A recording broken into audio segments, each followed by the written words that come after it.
Words do not build, do not break, do not anger. Words do not love. People love. Words do not forget, do not betray, cannot mask us or hide us from ourselves. And without arms, words do not protect, do not agree. And being just words, they do not shoot. I hate words. They are words of truth. They are not the truth. They are not even lies. They are just words without land. Cetshwayo was not a man of words, nor was Makado. In fact, Mushoshwe could not even speak. And yet, it was with words that Azania was married with looters in community of no property. And like Amchel, Umupu Mandel, Ulo wasolonda the west wela netabla pekanda orulo smala ngamasheta tatazelayo othanda ikhulume phethu amaqaqa othanda ama-born free into poverty othanda ondlebe zikanye igazi le-Afrika umubi kawo awusekho uxolile isayidi lakho mina ngaqoli ngisabambe la yasemandulo angeke ngilale nesithi endlini angeke ngihleka nesekaliphetho ngokwami ngixolela abantu abangaxolisanga mina ngihlanye anginandaba nepeace mina ipeace ikawulayitha ugesi ulathwa Eskom makathanda anginandaba ne-food security mina ngilambe kumanje usiyakolisi vele ngiyamfrostana but I cannot spring a bog mina I cannot die inside a square I cannot kiss a boa or toy and dance to the same song I do not want to white anymore I do not want to shosholoza anymore or constitutionally prostitute my birthright for Hong Kong rainbows with no white just wilting black rays across the sky of stolen treasures. I do not want to white anymore. I do not want to blood-based empowerment anymore. I do not want to tender or plead on behalf of thieves to Rupert over step wounds, to dig treasures while singing your song of a piece of poverty amidst the rhythm of barricada bullets dancing inside my skull in a country about a movie built on magic. I do not want to white anymore. I do not want to rainbow without bread. I do not want to hate Cecil and Anthem with his children, to shoot off Mayor and dance to Mikasa, to burn sparrows and mourn the deaths of Cleggs, to hate Eugene and thank Slovo, to joke and beg, to smile at my killer, to forgive while bleeding. I do not want to Musi and Malima anymore, or reconcile from inside between coffins, to chop for your song, to slave for your fund, your shirt, your dance, your club captain smile, your promise, your Madiba magic. I've buried it to the bones of my brothers in a shallow grave under the sweltering heat of the southern Maracana sky, because words do not break chains, Tata. I do not want to South Africa anymore. I want to Azania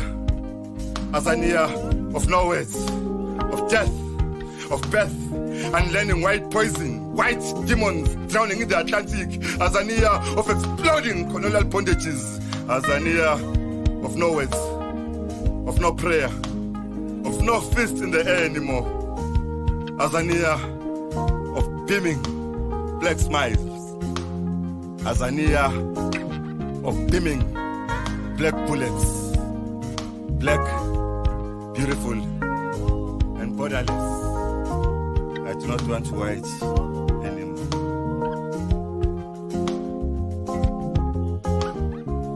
Africa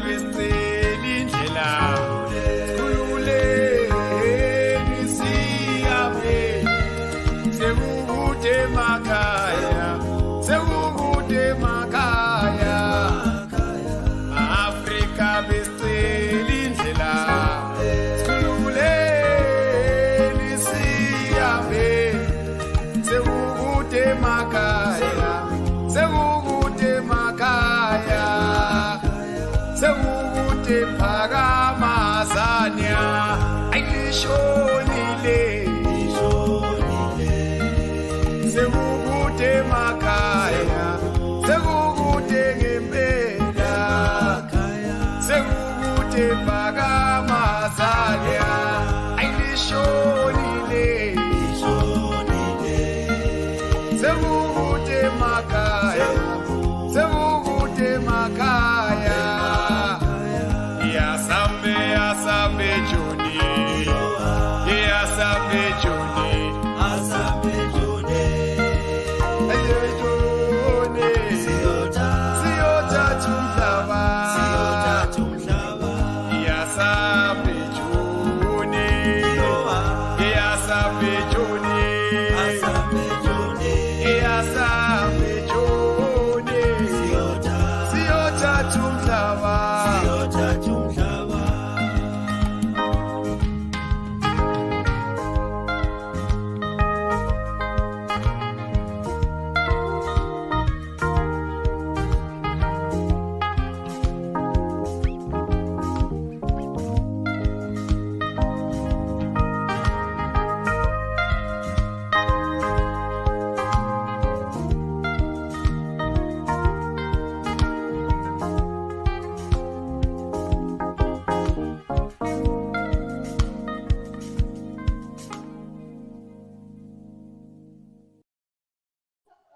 Good evening, Africa comrades and friends.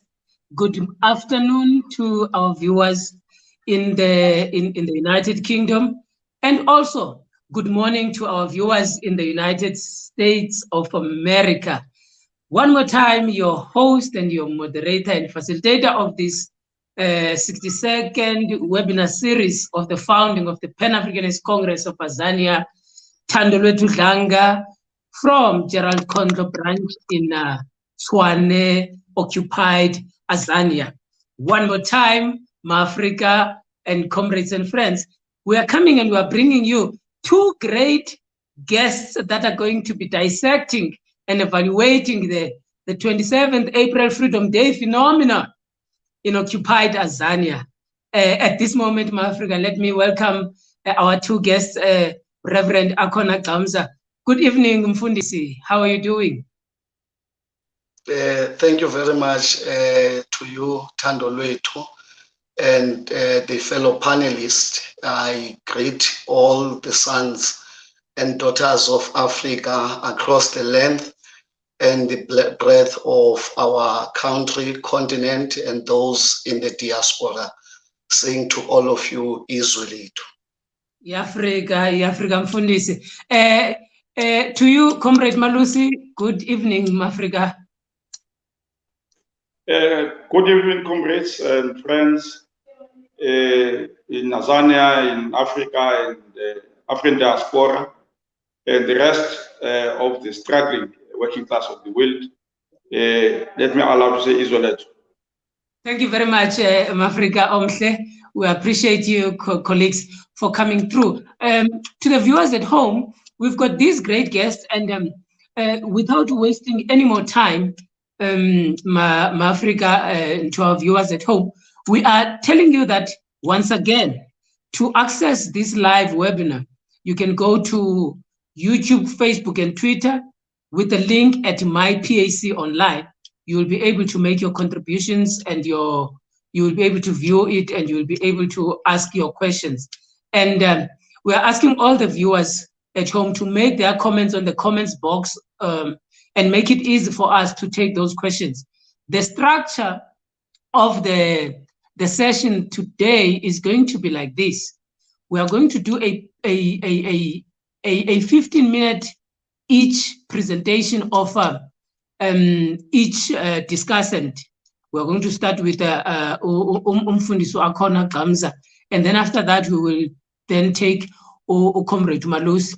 Just a brief profile of our guests. This is what Umfundisi Gamza is. He is currently serving as a senior minister at Calvary Methodist Church in Midrand, Johannesburg. He is an admirer and a student of history, religion, politics, and philosophy. Gamza undertook his elementary education in what was known as Port Elizabeth, now known as Gqeberha. He possesses a university qualification of a Bachelor of Theology and an Honors Bachelor of Theology as well from the University of Fort Hare. And he is currently doing his master's in the history of Christianity. University of Fort Hare is known to have produced a large number of Pan-Africanist thought leaders over the past many years. And on the other side, we've got Africa's Thembiso Manifesto Malusi, who is the current serving chairperson of the PAC TM Dantala region in the Eastern Cape. Comrade Thembiso joined the PAC cell at the University of Transkei, currently known as WUSU, in the early 1989. In the same year, he joined Pan-Africanist Student Organization, PASO. In 1990, he was elected into the UNITRA Unit Executive Committee, and the following year, 1991, was elected to the Mthatha branch as chairperson of the student movement. In 1996, he was elected to lead the revival of the Azania as president at the UNITRA Congress. And as you have heard, Africa is currently serving as the chairperson of the TM Dandala region. So we've got people who are coming from within the belly of the Pan-Africanist Congress of Azania, and also within the Pan-Africanist thought in the name of Africa, Mfundisi, Reverend Kamza. Thank you for that, comrades.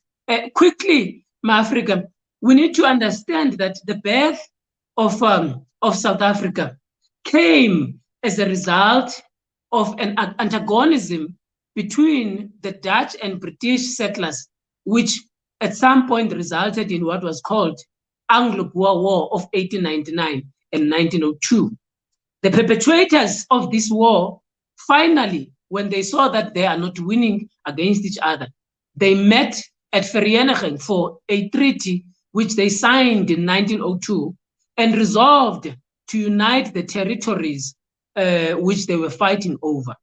The Boers, who were later to be known as Afrikaners, one of the reasons why they accepted this treaty was that they did not want to be, one of the reasons was that they accused the Africans of siding with the British in the war, but also they saw that the Kafir question was becoming a dangerous problem for them. So therefore, in the treaty, the Afrikaners wanted self-government, and the self-government meant that they are going to be governing the Transvaal and the Orange River colonies, considering that the Transvaal, they had already discovered diamonds in 1867.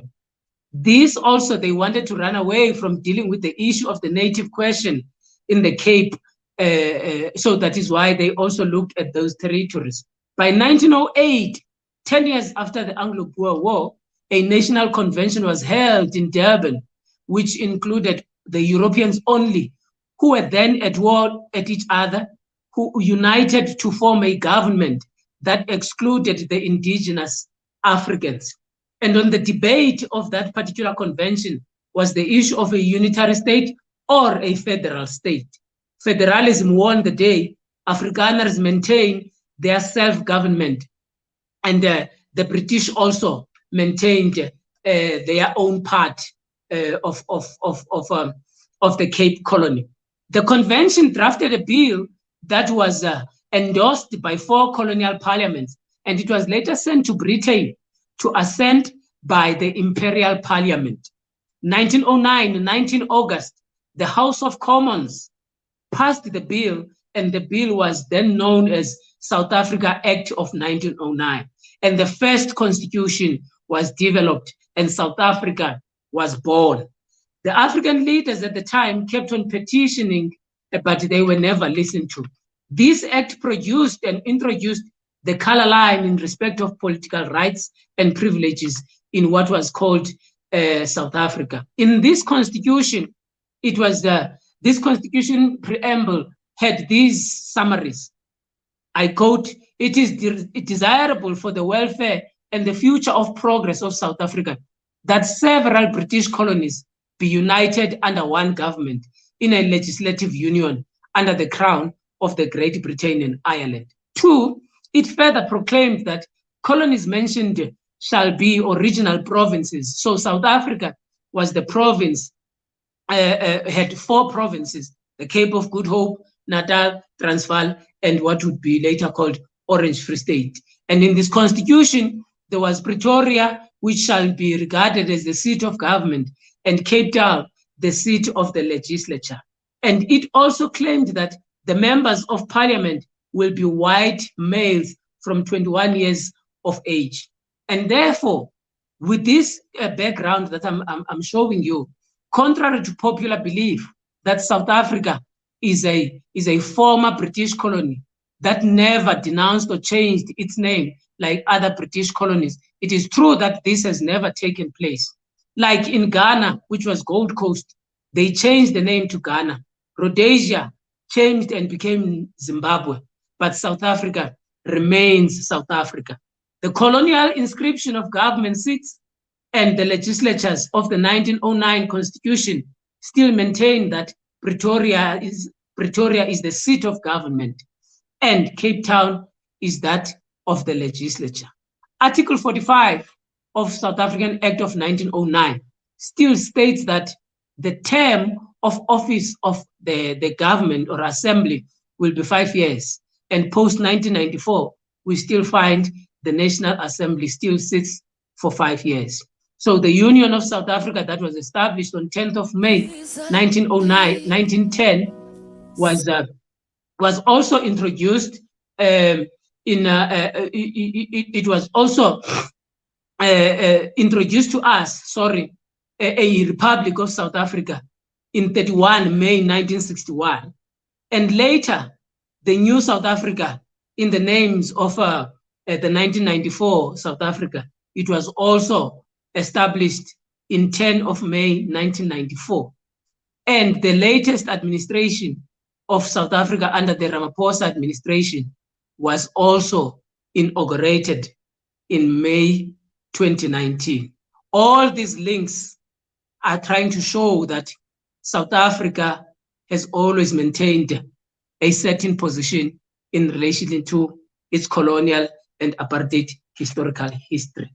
At this moment, Africa, I see that we have lost due to network or Comrade Malusi, but we're hoping that he's going to come in. At this time, Mfundisi, with this background that I've given here, we're giving you 15 minutes to make your submission on this great topic that we're engaging on, evaluating the 27th April Freedom Day phenomena in South Africa. Up to you, Mfundisi, and all the best.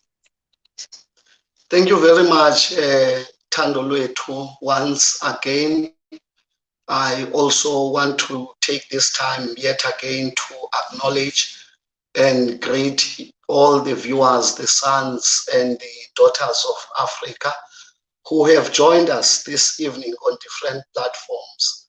I also wish to thank you and thank the Pan-Africanist Congress of the People of Azania for this great honor. I have known few greater honors in my life than an honor of contributing to a well of knowledge where most of us, if not all of us, drink from. I'm particularly happy and excited this evening because I look at this as an honor to one of our late preachers, Prof.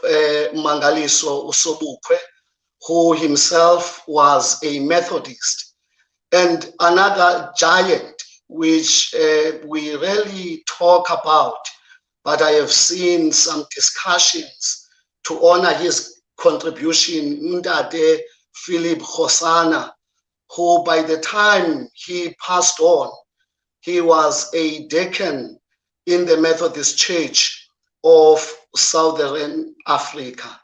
And so it is indeed an honor, and I say this without any fear of contradiction, that having had an opportunity during my probation years to spend time each year for 3 years, a week with Ndade Khosana at Mseni Retreat Center, I must say I drank from that calabash of wisdom.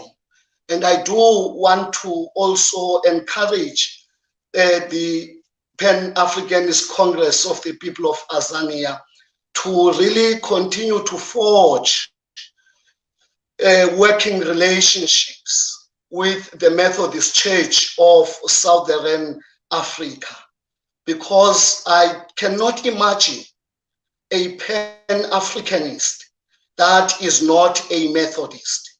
After all, our vision as the Methodist Church has taken a Pan-Africanist posture, for we are a church that is driven by a vision of a Christ-healed Africa for the healing of nations. So I hope that this engagement will mark the beginning of a long and a fruitful relationship between these two very great institutions. And you might also realize, maybe later as we converse, how we have influenced each other, the ability of a creative tension between what is spiritual and material, how at times they go together. One gives a clear and a proper definition in terms of tangible evidence of the other. And so in my submission this evening, Thando Lwethu, I have structured this submission into 3 segments. I will strive first and primarily to define what freedom is as I understand it from my own background and from my own school of thought and from my own spirituality. And then I wish to attempt to look into what is the true test of freedom. What is the true test? And the last item of or segment of my submission will be the what I have titled negative peace or negative freedom. And if I spend more time on one aspect, I will appreciate it if you indicate that my time is coming to an end. Freedom as a point of Genesis, Thando Lwethu, is in itself a compounded entity. And without wasting your time, I define freedom as something that in nature is spiritual, but it is better explained through tangible or material evidence or gains.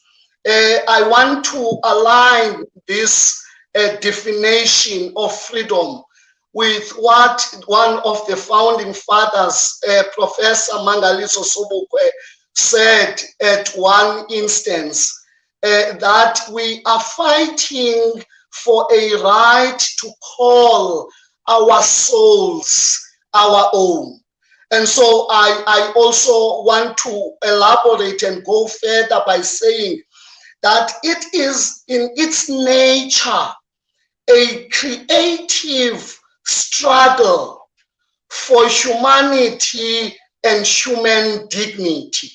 In other words, a right to call our souls our own.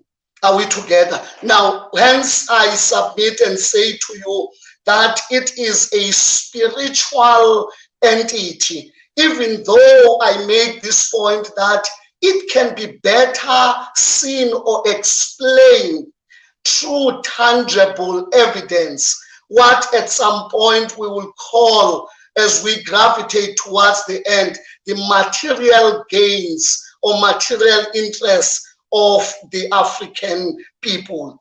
But on this statement alone, you can agree, I'm sure you agree with me that this was a hallmark of the essence of the spirituality of the ideology of the Pan-Africanist Congress. You know, one of the early church fathers, Saint Augustine, an African early church father, once said that thou art created us for thyself, and our hearts are restless until we find rest in thee. In trying to emphasize from where I come from, that freedom is in us, is inborn. It is a God-given right. Are we together? Now, it is in us. In fact, the fact that people almost each and every day wake up and go and you know, demonstrate in the streets is in itself an indication of this deep thirst and hunger, which is part of who we are, part of our DNA. Hence, I say to you that freedom correctly defined, it is a spiritual entity, even though it is better explained through what is tangible. In other words, there are dimensions that may assist us to explain what freedom is. And those dimensions are what you, as the Pan-Africanist Congress of the people of Azania, said that you have engaged in a struggle for. And those are the spiritual interest, mental, moral, and cultural, and even social interest and aspirations of the African people. I'm sure you have noted that I have used two very important terms, interests and aspirations. Are we together? But those are what assists us to evaluate and explain what freedom is. Why am I saying that? Because once freedom is taken away from you, I am referencing the book of Daniel chapter 1 on this instance, when King Xerxes went into Judah to capture the people of Judah and enslave them. One of the critical things, in fact, if you follow the pattern and the system that he used as he was separating Daniel, applying what was later called the rule of divide and rule. But the point that I want to come to is that once freedom is taken away, it has spiritual, mental, psychological, and social effects. That is why I say it is better explained when you look at the dimensions of what constitute what freedom is. And so I say, if you take a holistic approach, I align this argument with the first book of Daniel. Maybe if we get time, we will come back to that. And I want to move quickly to the second segment, which I have said is the true test of freedom. There is a German activist by the name of Gilles-Jacques Rousseau, please excuse my pronunciation, who reflected on the obscure relations between humanity, who wrote on what he termed a social contract. He emphasizes the point that I have made on my opening remarks, where he says, all men, by men in liberating the language, he means it refers to humanity, are born free and are born equal. But everywhere you go, you see men in chains. I'm coming to this point of what is the true test of freedom. Ninama Africa, you will be the best people to help us on this one, because your struggle, the struggle of the people of Azania, the occupied Azania, was never about the human rights or what is called social justice or of any nature or kind, but it was and still is about humanity and human dignity. Are we together? So my true test, as I submit to you, of freedom from where I come from, is what is commonly referred to as self-determination.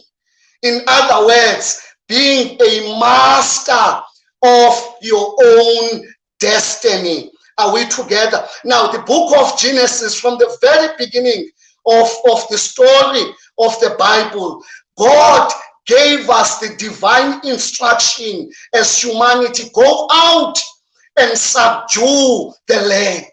Even before we were given that divine instruction, it was God who, after creating everything, all forms and systems of provision, then God created a human being and gave him dominion over all living creatures. And I say the true test of freedom, the true test is that of being a master of your own destiny. In other words, the right of self-determination. Are we together? You know, one of your founding documents, Thando Lwethu, says the logic of our policies will flow from the concrete material conditions to the long-term fundamental interests of the African people. Are we together? Now, I'm trying to emphasize this point, that freedom, its true test, can only be seen through the segments that I have highlighted earlier, which are spiritual, material, cultural, social interests and aspirations of the African people.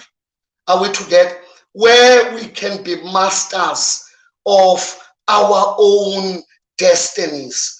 I am not blind to the reality and the fact, coming to your opening remarks, that complete freedom and complete liberation is about getting or restoring the land of the dispossessed masses of Africa.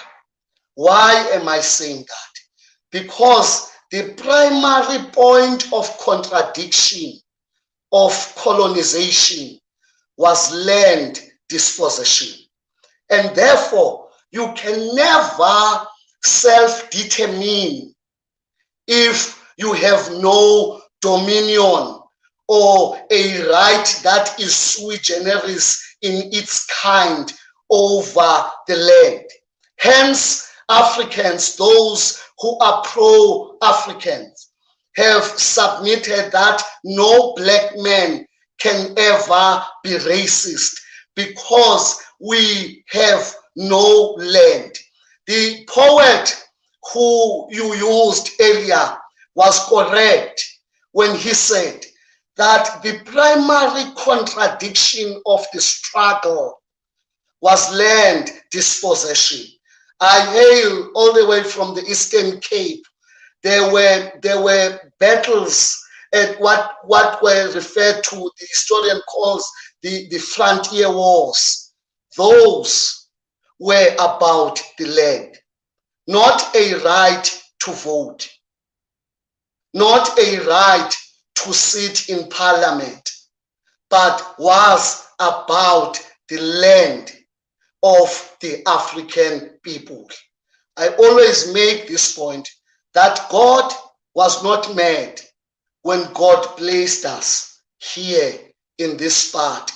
And one of our flaws, which makes it difficult to respond to your question of freedom. Freedom, in getting to the last aspect of my submission, which is negative freedom. Our freedom, Thando Lwethu, was founded upon wrong principles. And it is unfortunate that we are not courageous enough to face the truth and the reality. Sobukwe warned you as early as the Pan-African, in fact, when he was still an active member of the African National Congress, that you need to be able to distinguish between collaboration and cooperation. Because collaboration and cooperation are two different concepts. One can only be done by equals. This should also give you an idea of how I view the negotiations.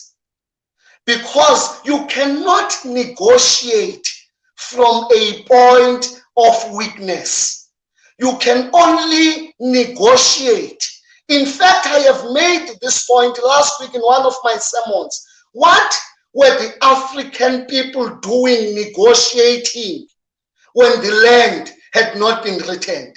Because it was never about a right to vote. Hence, I say, this which you call freedom, I call it negative freedom, because it is founded upon wrong principles, upon wrong, what you will call values, because this is a negotiated arrangement. If time allows later, I would like to touch on three very important, but later, what do I mean by economic freedom, intellectual freedom, and moral freedom? Thank you very much. Do that. Thank you very much, Mfundisi. That is the advantage of having the preacher on the program, and that's that is the advantage. And I'm sure that you could see and you could feel the fire of the clergy there trying to unpacking for us some important elements of his presentation, and he makes some good insights when he talks about the location of freedom. That is, freedom, you have to locate it somewhere, and he talks about the dimensions of freedom. One of them being the spiritual aspect, second one being the social, and also he makes mention at a later stage the material basis of the material interest and aspirations of the African people. And what he draws on is that what Sobukwe was saying as early as in the 50s, when he said, people think that politics is about race and color, but the politics that we seek is about the material and spiritual interests and aspirations of the African people. But secondly, Mfundisi talks about the difference between the fight for human rights and human dignity, which I want him to highlight that point, because I want to interrogate him on that particular aspect. Mfundisi, I want you to highlight that. We might ask that question later, and we want you to ponder on that. And then another point that Mfundisi is mentioning is that the freedom was not about the flags, and also the national anthem and the right to vote only. It is for this reason that our opening song was saying that I cannot be jumping with a springbuck, and I cannot be hating Cecil John Rhodes, but singing the same national anthem with his descendants.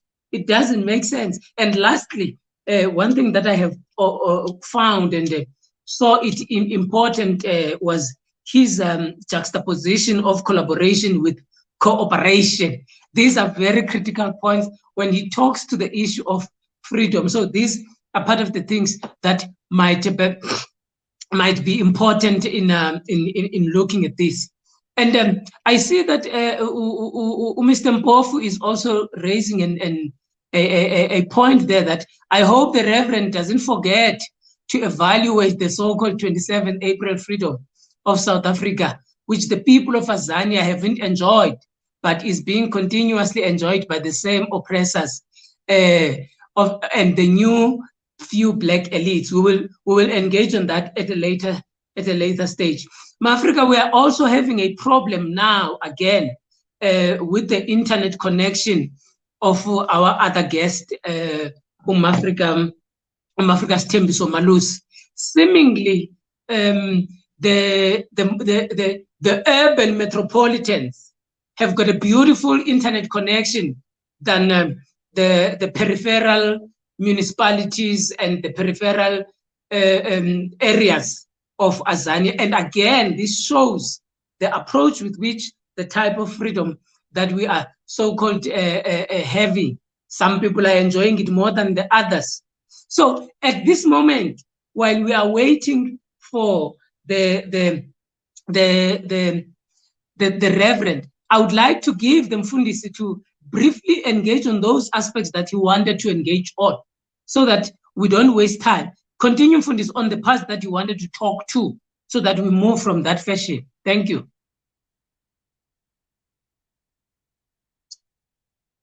Oh, yes, sorry. I did mention that I was from Peti, so sometimes I talk without unmuting myself. And thank you very much for the points that have been raised. But before I get to them, let me begin from where I left off. When I hope the point that I am making, that the holistic, what I have earlier referred to as a creative tension between physical, material, and spiritual, and at times cognitively, which I look and I appreciate about the thinking of the founding fathers of the Pan-Africanist Congress of Azania. And because the reason I say I appreciate them, because it has also influenced our thinking in particular as the Methodist people. But the point that I wanted to raise is that freedom, whilst I submit that it is a spiritual entity, the test of freedom, by spiritual entity, I'm trying to make a submission of a holistic kind of an approach, because freedom is not designed really for trees, to lack of a better example, but for humanity. And it can be only, and what makes a human being a complete whole is that some argue that we are dichotomous. I submit that we are trichotomous. We are body, spirit, and soul. Are we together? Now, the true test is on issues and aspects such as economic freedom, intellectual freedom, and moral. I will come back to the issue of spiritual freedom. But by economic, from the book, the very book of Genesis, when we were born, when we were created, I beg your pardon, God said, a human being shall eat the sweat of thy brow. Are we together? Now, freedom is supposedly in nature to create a conducive environment for us to be engaged in gainful employment. Are we together? If that is what would make us to be able to put food on the table. But this one that we have in South Africa is the kind that produces graduates who each and every day, especially here in Johannesburg, they stand next to traffic lights asking to be employed. Graduates. This is the nature of this freedom. And I do not want to believe that people want to live out of handouts. It is not in the human nature to want to be given things for free. And I think one of the mistakes in the principles that I think Isidore Sangara makes this point very critically when he says that freedom can never be negotiated. It needs to be won in a battlefield. Are we together? Now, so if you talk of freedom with me, we might be moving from different dimensions, because I do not look at this freedom as what I understand freedom to be. And do not think I'm encouraging the spirit of war. But even if I am doing so, I'm justified by the book of Exodus chapter 15 verse 3. After God led the Israelites out, it was God, it was Moses who sang a song with his sister and exclaimed and celebrated that God is a man of war or a warrior. In fact, the Bible Yesxhosa puts it more eloquent than I can ever master when it says, uYehova uyindoda elwayo. And again, I would want us to be. But second, intellectual freedom. This is the area that the contribution of Black consciousness and the generation of Biko. You know, one of the things that they realized, which you will find in the book of Exodus as the strategy of domesticating people, was that when the Israelites were taken, Daniel in particular, with his friends, one of the things that were done, they were separated from the entire community, from other slaves. Not only were they separated, they were subjected to an amplitude test to check their IQ. And later on, they were given food from the table. Are we together? And note that they were not eating at the table. They were given food. Now I want to assume, using a hermeneutic of suspicion, that they were fed from the leftovers. Are we together? But what they aimed at doing at the king was so that he can indoctrinate them. Are we together? So that they can later be the buffer zone between the slaves and the masters. If you read the dynasty of the Oppenheimers, you will get this point that I'm making. It's made there by Harry Oppenheimer, the father of this other Oppenheimer, who said there is a need to bring in a middle class, Black people, that will be socialized to appreciate the white and what they termed civilization. But those were to be gatekeepers and the buffer zone between, are we together, the oppressed the dispossessed and the dispossessor. So this is the area that Ubiko and his generation, the protege of your founding president, Ubawu Sobukwe, it is said that when he saw him in one occasion, he exclaimed that the God of the African people is amongst us today. So that's how the relationship that they had. But one of the things that Ubiko said was that the most potent weapon in the hands of the oppressor was the mind of the oppressed. And I submit that you corrupt the spirit so that you can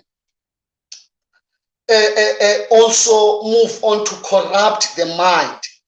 And that will translate into actions.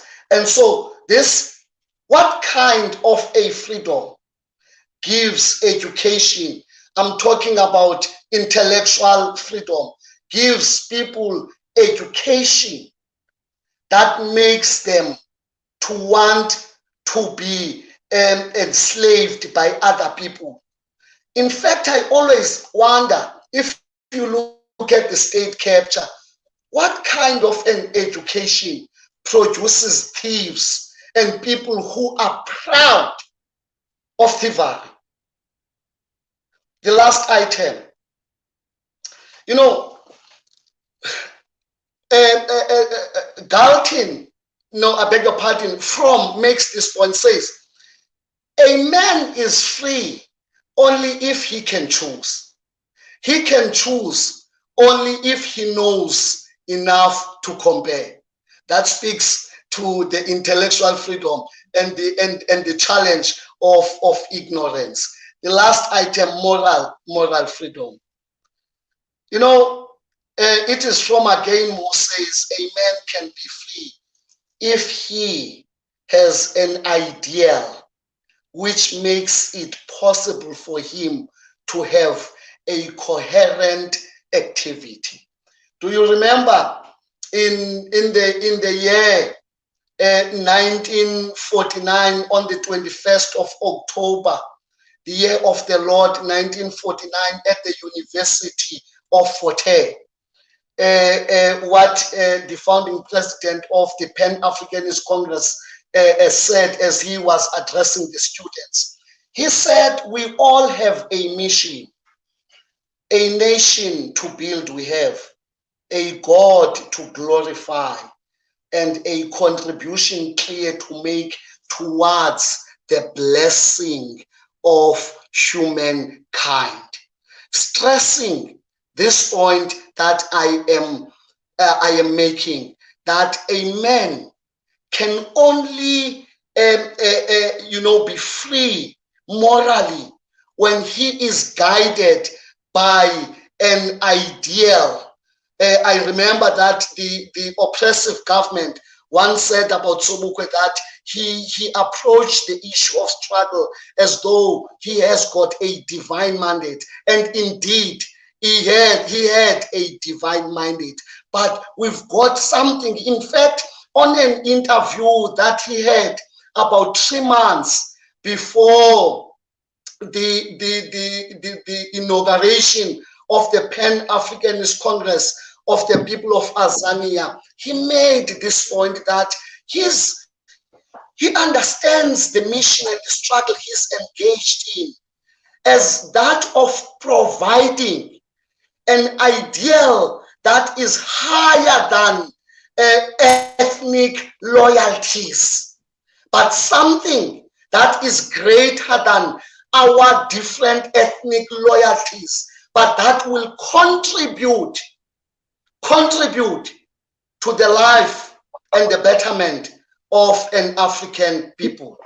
Ibambe mfundisi wami, if besizafaka ingoma sithi faka uhim othile ba uliza lesidinga lakho mhlambi kaba usobukwe besavele sifake yena. If thank you very much, sir, for that contribution. It has proven to be a very great. Now we are going to move into a different approach because now we are going to talk the real things of how is this, why is this freedom problematic? And I'm going to raise this thing because majority of people on the chart are saying, one, freedom we have is not working for the masses of our people, but it works for the few elites. And Usanele Godlimbi is saying people still ought to organize and agree on the best vehicle which can be used to usher them into the real freedom. And that will benefit the majority as opposed to what we are currently having. Now, what are the principles? What are the things, practically so, Fundis, that the masses can do, considering that the type of freedom that we have is a freedom that was agreed upon by a few people who were never elected by the people, by the way.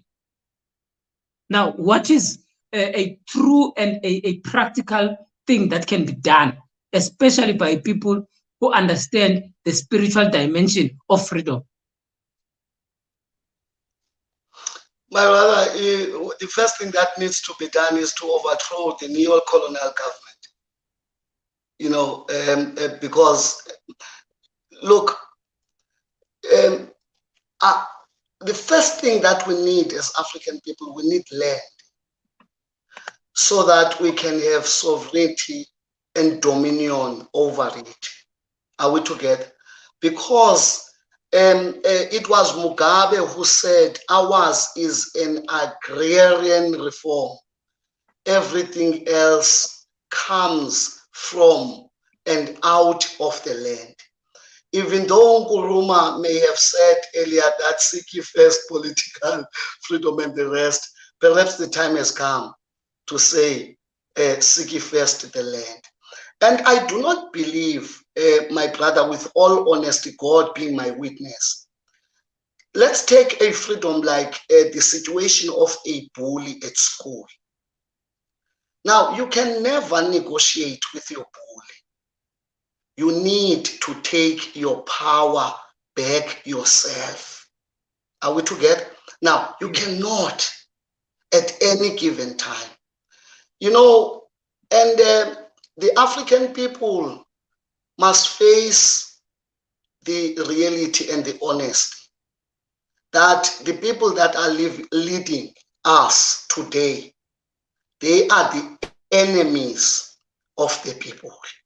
The actual enemies are the thieves that we elect, and from time to time they come and flex their muscle. For an example, now we're going to be receiving them in numbers as we gravitate towards elections, come to flex their muscle, when in fact they do not have the people's best interest at heart. But how can they have? In fact, it was your deputy president, Umantashe, who once said that they sit in parliament legislating poverty, because what else can they legislate? Are we together? What else can they legislate? Now, the people, this notion, it was Roborogo who told you earlier than Musenege could write about it, that we are our own liberators. Take this example of a bully. You can never. That will be negative peace if you and your bully or your parents or a teacher, intervene between you and your bully. But you need to get to a point where you stand up on your own and take your own freedom, because that is not something that can be negotiated. People are their own liberators. And once we begin to conscientize our people, because I think we are where we are because of a systematic design by the government of the people, by the people, for the people. Do you know that? Did you see the man that was pulled out of a shack in Cape Town, dehumanized by the government of the people, for the people? In Cape Town, it's even worse. Thank you. Yes. I want to interrogate something there, exactly there, of that dehumanization. Here, I'm reading a text. It says, to construct, because I want to ask you this question.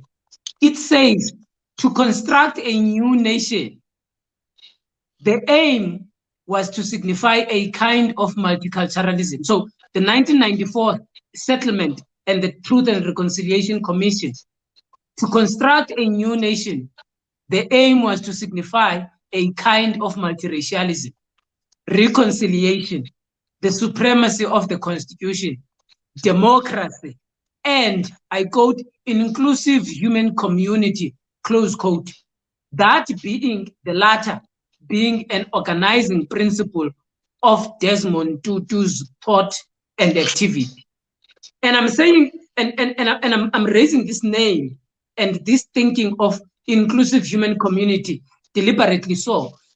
How do you therefore view the approach with which the likes of the TRC, with its clergy at the top of its as its leader, in interpreting the inclusive human community? If you, Mfundis, as a clergy, you are claiming that there has been no freedom in this country as we understand it. Thank you. Thank you very much. You know, I really appreciate the point that you have raised, especially about the clergy. Shem Kosiam, as the people of the cloth, we like peace and harmony, and you know the bourgeois has an ability of using, and I feel and I believe that they were used.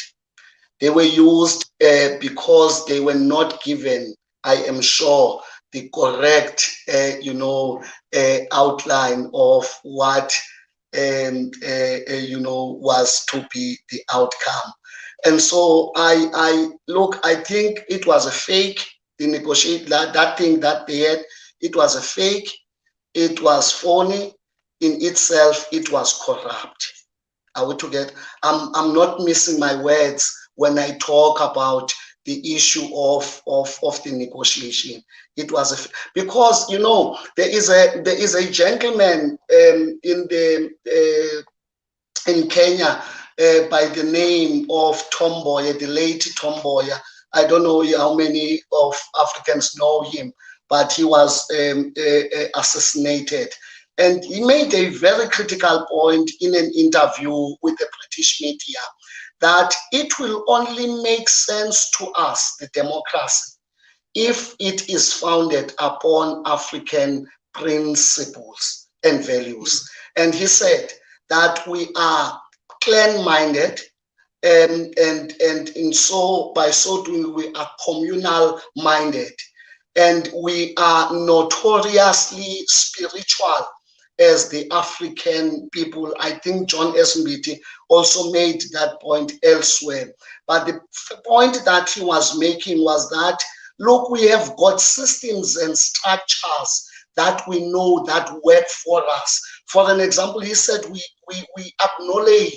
have always acknowledged that there is a divine being, that before we go and plow, we pay homage. One of the things, the challenges of the freedom, of the democracy, as you call it, is that it is founded upon capitalist principles. Are we together? I spoke at the University of KwaZulu-Natal about social justice, and I made this point that what is social justice? Because social justice is a capitalist term which says, let us reform. In other words, let us work the outer part, when the essence at the core. Yes, now that democracy is a capitalist concept, the one, especially the one that we have, that is not for the people, is not aimed for the people. I'm not sure if I'm assisting. No, and thanks, Mfundisi. The last question that I have on the clergy before we go to the comments on Facebook, it relates to this metaphor of religious connotations, because as we understand it, when it came about, the TRC used in 1996 the Rainbow Nation connotation with whatever that it conceived us as a rainbow people of God. And you, as the clergy, you probably understood it very well and better. Where does this phenomenon of this rainbowism and rainbow nation comes from? And what is your critique of that particular usage of the metaphor of rainbow nation in the context of freedom in the case of South Africa? Your critique of that, your understanding of it, and then we quickly move into the comments and questions on the group. Thank you very much. As much as I would want to absolve the church, but there are really instances where I cannot, even if I want to. The concept of a rainbow nation is an apocalyptic concept. Are we together? An apocalyptic concept. Go to the book of Revelations, chapter 7. Is it chapter 7? Yes, from verse 9 to verse 13, where it will tell you of a great multitude that was before God, and that great multitude was living happily ever after. It goes further also to say, as they were singing praises and glory to God, there is a part which I know influenced this idea, where it says they no longer hunger, they no longer thirst, because the man who is the Prince of Peace at the center was a providence to them. And this has been the obscurity of religion and the critique that we need to make without missing our term, our words. That for centuries, ever since God only knows when, religion has always been used by the establishment against the people, and also to instill and inculcate a culture of fear. If you want to understand this very clearly, go to the letter that was written by the Belgian constitutional monarch to the missionaries in the DRC, where he said to them, remember that your role is to work as administrators. Yours is to make the African people never think or wish to own the things that we own. Use scriptures such as Matthew chapter 5 and say, blessed is the poor, because they will be rewarded in heaven. The pie in the sky kind of a theology when I die.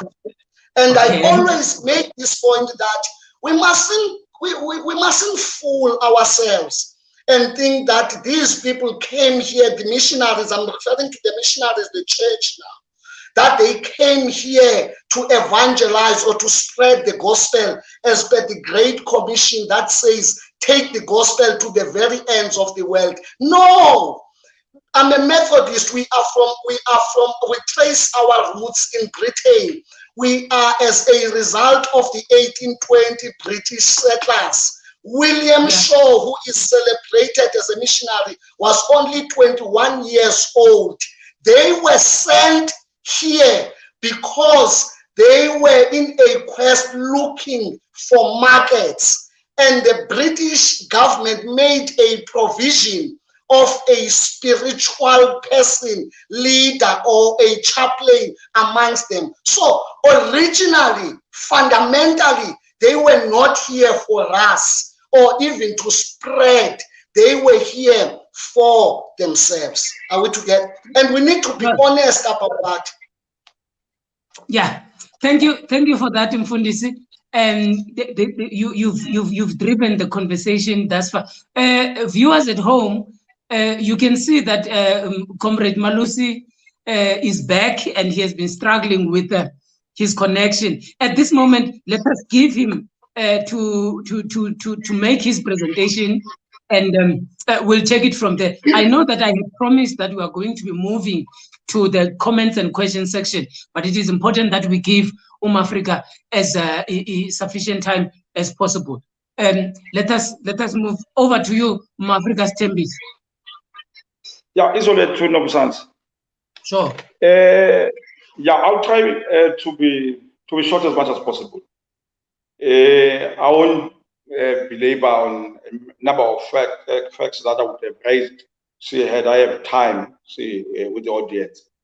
It is a fact that this day, the 27th of April. Just a little bit, just a little bit, Mafrica. Can you just adjust your camera properly, the way that we had asked earlier? Is it possible to do that? I have done that. Yeah, it's okay. It's okay. Thanks, John. Okay now. Just get forward a little bit. Okay.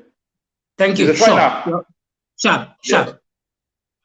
Yes, I was saying it is a fact that the 27th of April in 1994 is a very important day in the social history of the country because the millions of Azanians went out excited because they were sold a hope of freedom, a hope of a better life, a hope of jobs, a hope of free education, a hope of a quality healthcare system, a hope that poverty will be eradicated, a hope that they will have access to their land, the hope that they will retain their dignity. See, that is the false hope that they were sold. Because those were engineered this day, those were part of the CODESA 1, CODESA 2, and other secret talks that took place before that, for the whole decade from 1980 until 1990. They knew from the very beginning that there would never be freedom, for the ordinary people, in this country.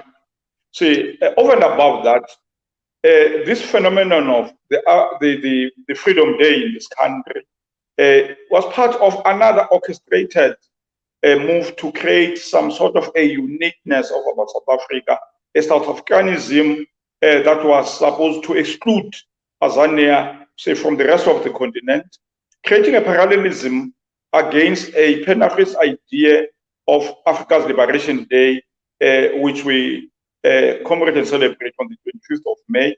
It was a calculated move to dislodge, the Azanian masses from being part of a collective, that would continue to yearn for united Africa, to continue to push for a unification of Africa under a socialist dispensation, a commitment to eradicate imperialism on the continent, a commitment to continue to fight for the eradication of exploitation of person by person in this country, on the continent, and the rest of the world.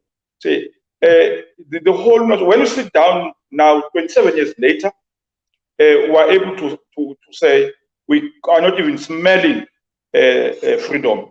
We're not even going to taste freedom. The freedom, it was just an illusion. The political magicians who termed this thing Madiba magic, they were aware that they were selling an illusion. An illusion remains an illusion. There's no freedom in this country. We couldn't have freedom without overthrowing white supremacy. We could not attain freedom without overthrowing capitalism. We could not attain freedom without creating a new base, for a new life in abundance. That's Sobukwe promised us, that the founders of this movement, promised the Azanian masses. Isolate. Africa, Johnny. Thank you very much, Wena Nobusai. It seems like you are clearly saying what Umfundisi has just been saying. He talked about an apocalyptic moment or an apocalyptic concept, some form of a baze bahlala bonke bonwabile. Everything was then fine. When you are talking about this orchestrated illusion, especially when it is linked to Rainbow Nation and rainbowism as well. How was it important? How is it important that this Azanian theory or this Azanian thought and this Azanian focus on freedom, how is it important, or why was it so important that it be excluded in the so-called freedom of South Africa? Why was this so important to the imperialists? Yeah, certainly it was important because from the very word go, as Pan-Africanists in Azania, we have pointed that the social milieu we find ourselves in this country is as a result of the expansion of the commercial enterprise of Europe. We are part of the grand plan of imperialism. When we said we want to eradicate white domination as manifesting itself in this country as part of the broad imperialism, we became a dangerous entity in the grand scheme of things. When we say Africa for Africans, and with everything claiming our land, the soil, the minerals, the seas, the rivers, and everything around it, we became a threat. It became a very dangerous thing. It could never be sustained. This is why it was very important that a new agency had to be found. That would deliver us towards an illusion and away from the quest for freedom. Is all that. Yeah. As a unionist or a former unionist and a political activist, and also coming from the ranks of APLA, Umfundisi is talking about as a clergy.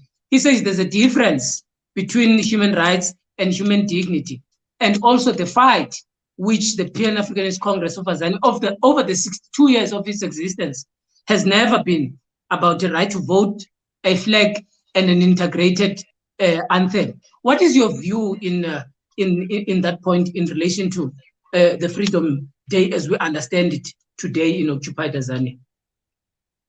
As a former combatant in the Azania People's Liberation Army, ours has always been that the armed struggle was a catalyst, but it was never going to be the final weapon. We had faith in the mass power of the Azanian people. We had to ensure that we reinforce that. But in the words of Sobukwa to say, the freedom that we're always prepared to die for, is the freedom that we're prepared to kill for, because it is in defense of the African masses. It has always been within that context that our founding fathers said, ours is to liberate humanity. It is not only about the Azanian scope. It was for us to deliver the human race. It has always been about that. It has never been about voting. Voting is not equal to democracy anyway. It is just to give the masses, a belief that they can change things. But in reality, the freedom that you don't earn from the battlefield, the freedom that you don't earn from the mass struggles, can never be sustained. Voting, it is never going to replace the fight for democracy. It's not going to replace the fight for real freedom, is all that. Yes, thank you for that, Mfundisi. And now that you, Mafrika Stembis, thank you for that point of clarity. Just now that you are talking about we're approaching the local elections, which is part of the liberal democracy that we're living in, and majority of people have been thinking and are saying that we have been liberated by the African National Congress. And what is your view in that? Because there is a a young man who was born just at the dawn of democracy. He says that it's an illusion to claim that the South Africa was liberated by the ANC. How would you make a comment on this point of, he says it's an illusion? What is your view on that illusion, if it is an illusion or it is a reality? Probably we need to retrace the path of the African National Congress. From 1912, 1925, 1955, you see, you go on and go and go on. They've never fought for liberation anyway. And probably it's to credit them when you say probably they betrayed the struggle, because they were never part of the struggle anyway. They've always fought for accommodation within the system. They've been part of the boundary authorities. They've been part of the advisors of the system. They've been part of trying to be accommodated. See, if the white people had allowed them to be part of the vote as early, as the mid 20th century, we would not be talking about the ANC having even embarked, on a copycat kind of an armed struggle.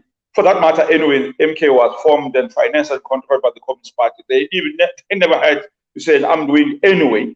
So that's what I'm saying. To say that the ANC liberated our people when they in themselves, felt it normal to surrender the fight for the land. That probably 1913 and the years after 1936, they attempted to be part of that.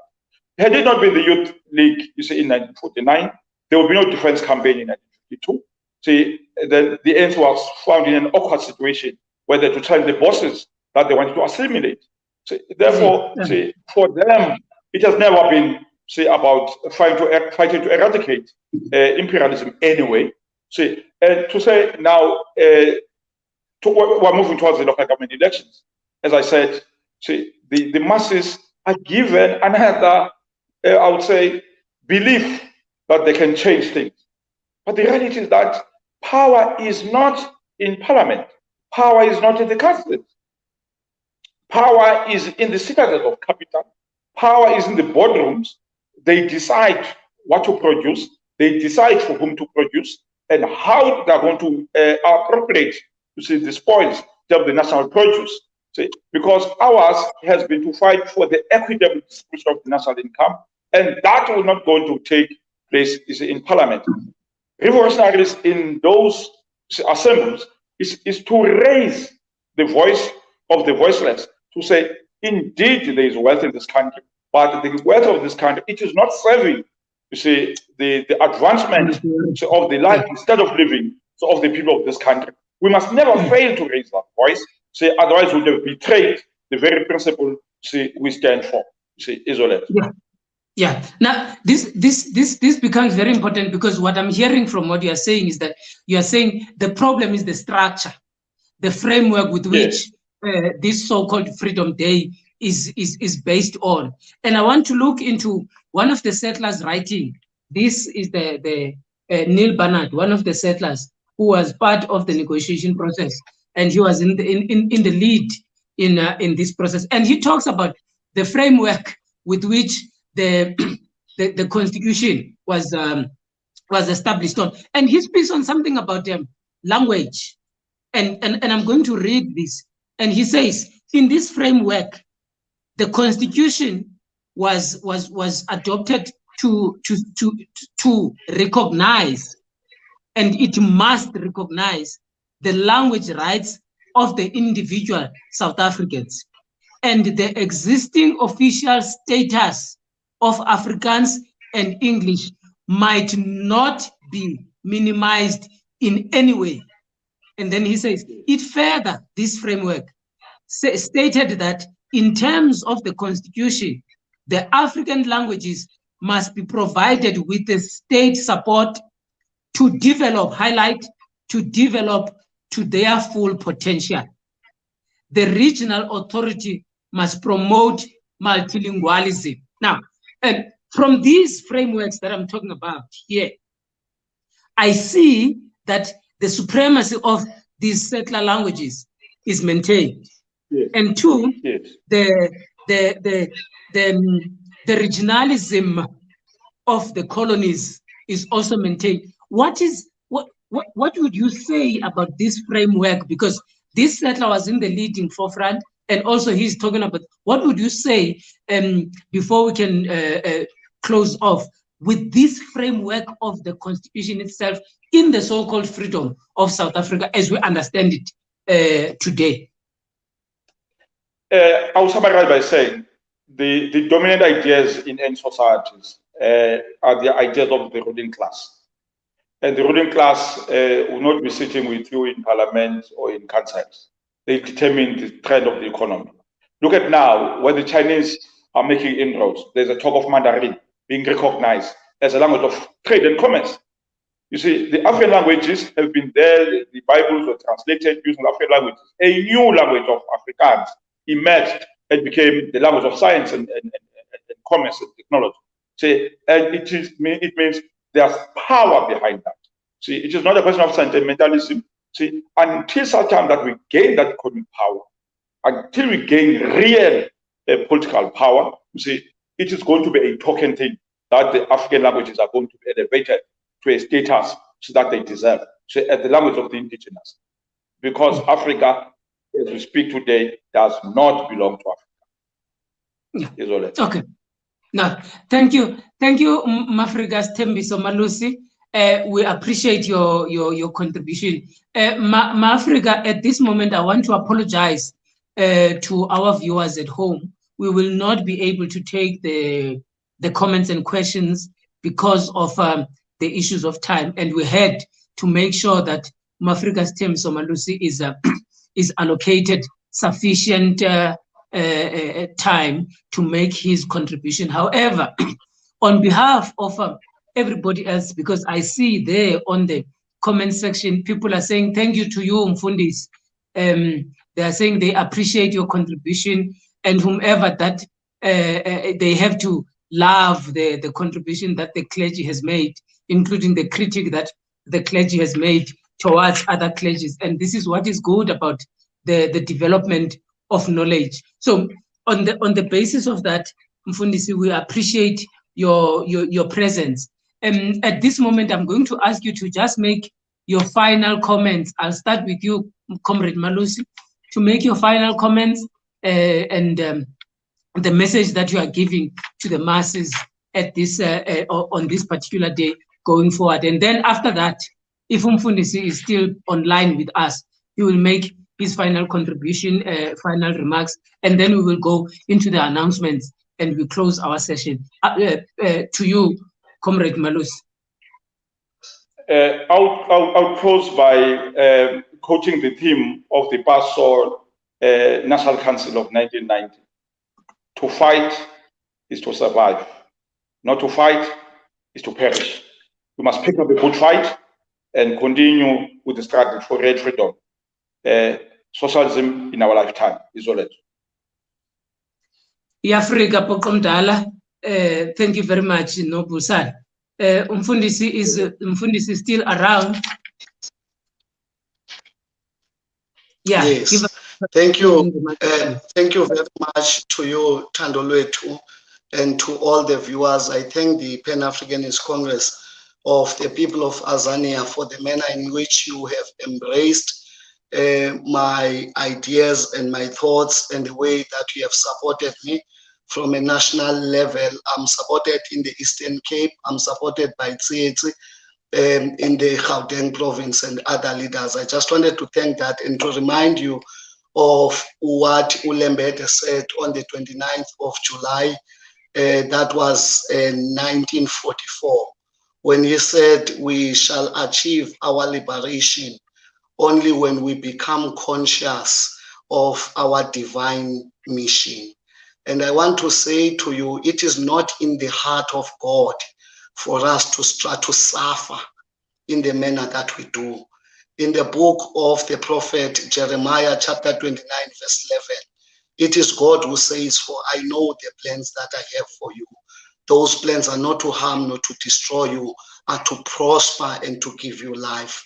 It is John 10:10 who says, Christ himself says, I have come so that you may have life and have life in abundance. And ours, and as for you, the Pan-Africanist Congress, the churches and all other progressive structures, our role and duty is to wake our people from their slumber through conscientizing the masses. And there are 3 ways of being in slumber. It is by deep sleep, it is by sleepwalk, and it is by hypnosis. We just need to identify which slumber it is and wake up the people and tell them that the power is indeed in their hands. Thank you very much. Siyabulela to all the guests at this moment. Mafrika, thank you very much.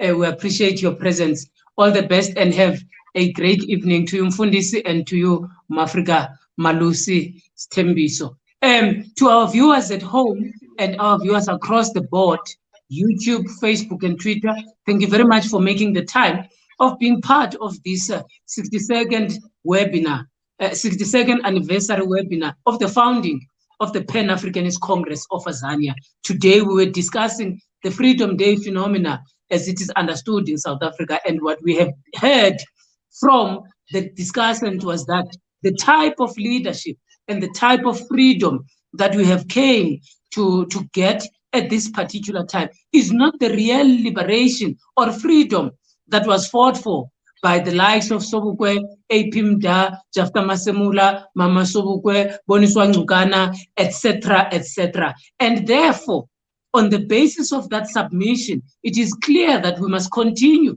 to carry the torch of fighting. And the fight can only happen when we understand that we are our own liberators. We can't therefore place our freedom and liberation in the hands of those who have sold us a farce, a lie, an illusion, an orchestrated freedom, a type of freedom that was collaborative, not cooperative, a type of freedom that was based on wrong principles of freedom, a type of freedom that only seeks to talk to the flag, anthem, and the vote, a type of freedom that is only embedded on human rights rather than human dignity, a type of freedom that is based on capitalistic orientation. We have heard today, Africa, that the freedom that the people are celebrating in occupied Azania is not freedom at all. It is negative freedom. And at this particular moment, we must understand that this was not the case and the struggle must continue. As we are closing off, Africa, Thandolwe Dlanga is going to hit the out button, and we're going to close off our session with our founding president's song at the Methodist Church, Liza Lisidinga Lakho. And we are thanking everybody for making the time. To our discussant, viewers at home, and everybody else, we still say, Africa izwe lethu. Thank you very much. Bye-bye.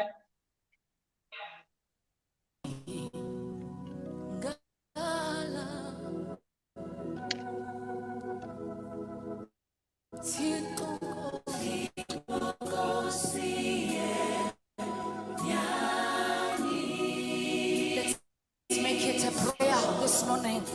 Zonke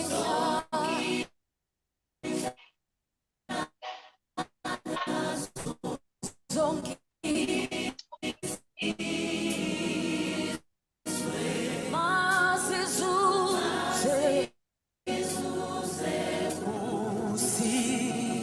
make it a prayer this morning. Oh,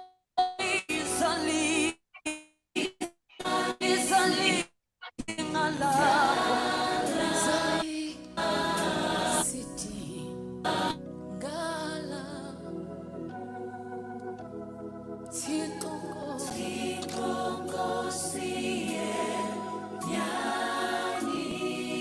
let's make it a prayer this morning. Zonke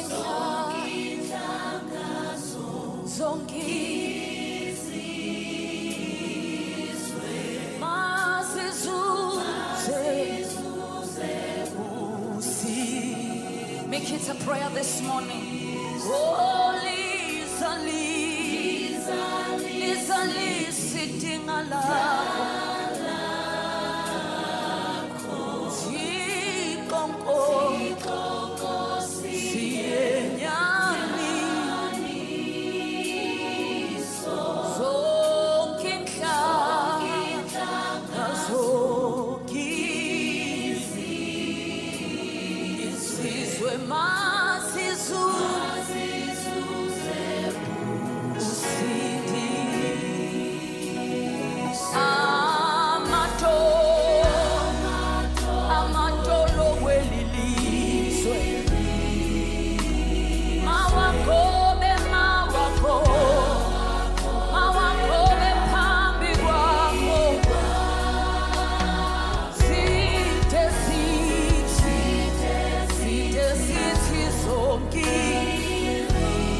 Jesus the praise this morning. He's so worthy.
Siasa kuwe kuwe Azania, Azania mzuri, Azania mzuri, siasa kuwe Azania, siasa we, siasa kuwe Azania, Azania mzuri,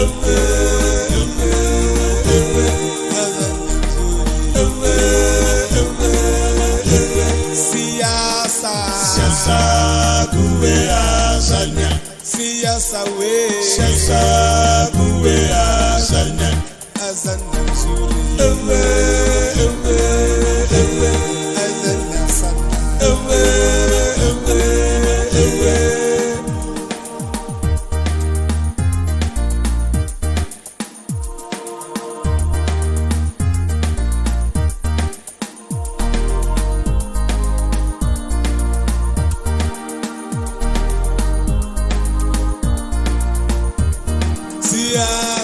siasa kuwe Azania, siasa we, siasa kuwe Azania, Azania mzuri,